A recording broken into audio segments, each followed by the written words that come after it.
Let me paint you a picture. It's Sunday afternoon. You've got a coffee going, you open up Zillow, and you tell yourself you're just browsing, just looking. No big deal. 45 minutes later, you're staring at a 3-bedroom house with a cracked driveway, popcorn ceilings, and a kitchen that hasn't been updated since the Clinton administration. And the asking price is $489,000. The listing says cozy. The photos were taken with a fisheye lens to make the living room look bigger than a walk-in closet, and somehow, there are already 2 offers on it.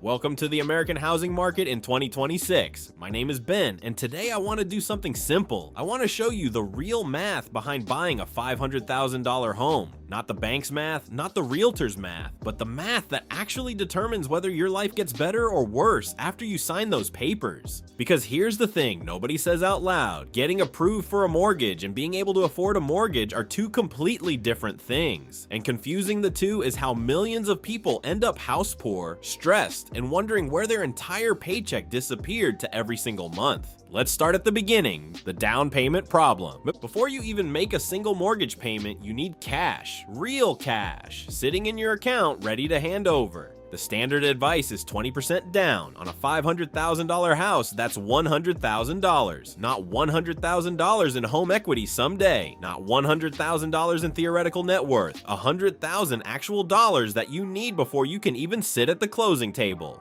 The median American household has about $8,000 in savings. So right out of the gate, most people are $92,000 short. And if you try to save your way there, say you're disciplined, exceptional even, and you save $10,000 a year, you're looking at nearly a decade just to reach the starting line. And that's assuming home prices stay flat, which historically they do not. So most buyers skip the 20% and put down 5% or 10% instead. On a $500,000 home, 10% down means $50,000. Still a massive number, but let's say you get there. You now have a $450,000 loan. Here's what that costs you, the monthly reality. At current interest rates, we're talking 6.5% to 7%. A $450,000 mortgage runs you somewhere between $2,800 and $2,900 per month in principal and interest alone. That number is just the loan. It doesn't include a single bill associated with actually owning the property. Add property taxes. Depending on your state and county, you're looking at $4,000 to $8,000 a year. Call it $500 a month to be conservative. Add homeowners insurance, which has gotten significantly more expensive in recent years. Budget $275 to $350 per month. Add PMIEA, private mortgage insurance, because you put down less than 20%. This is a monthly fee that protects the bank if you default. It does nothing for you. It costs you somewhere between $200 and $400 a month until you've built enough equity to get rid of it. And add maintenance. This one is the silent killer of household budgets. The standard rule is 1% of the home's value per year. On a $500,000 house, that's $5,000 annually. About $417 every month set aside for the inevitable. The water heater that dies. The roof that needs patching. The HVAC unit that gives out in August. Add it all up. Mortgage payment, $2,850.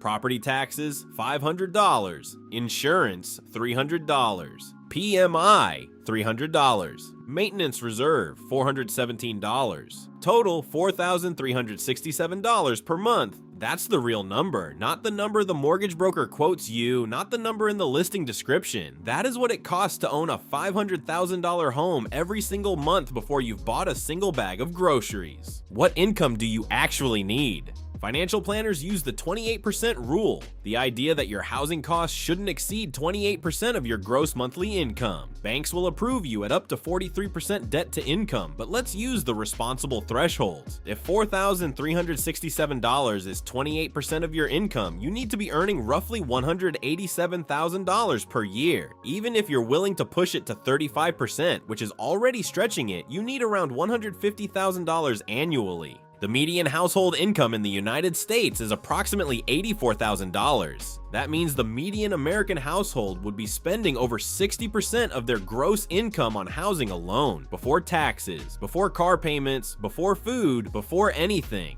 This isn't a personal finance problem, this is a structural mathematics problem, and no amount of budgeting discipline fixes it. Let's put real people in the equation. Take a couple, let's call them the Mitchells, combined income of $155,000 a year, both working, both professional jobs, both doing everything right by conventional standards. They should be comfortable. That's well above the median. After federal and state taxes, FACA, and a basic 401k contribution, they're bringing home roughly $9,200 a month. Subtract $4,367 for the house.